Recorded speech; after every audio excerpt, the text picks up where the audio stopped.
आज जेव्हा आपण काहीतरी करतो, आता मी समजा एखादं स्तोत्र वाचते, लहानपणापासून ते वाचते.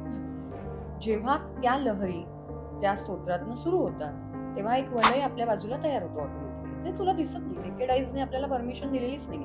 त्यामुळे जेव्हा तू ह्या गोष्टी आपल्या शास्त्रानुसार, आपल्या साधनेतून ज्या गोष्टी तू घेत जातेस, तशी तशी तुझी आतून एक स्वतःमध्ये काय होतं, आपण डेव्हलपमेंट होतो. साधारणतः 10-15 माणसांमध्ये बसून होणार नाही. त्यासाठी तुला तुझ्याशी बसणं गरजेचं आहे.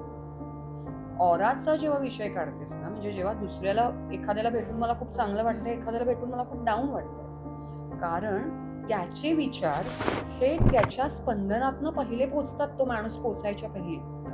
आणि म्हणून तो ऑरा तुला धडकतो. आणि पुन्हा तू जर का त्या लो व्हायब्रेशन जशी असतील, म्हणजे तुझा ऑरा स्वतःचा तुझा करप्ट असेल, समोरच्या तुझं आहेच करप्ट, पण तुझे लो वाईब्स आणि त्याचे लो वाईब्स हे जर का अजून मॅच झाले, तर जो जास्तीचा लो वाला आहे ना, तो ते घेणार आणि तो अजून कोलॅप्स होईल. आणि म्हणून मग तुला असं वाटतं की अरे मला का असं झालं, मला ह्या व्यक्तीला भेटायचं नाही.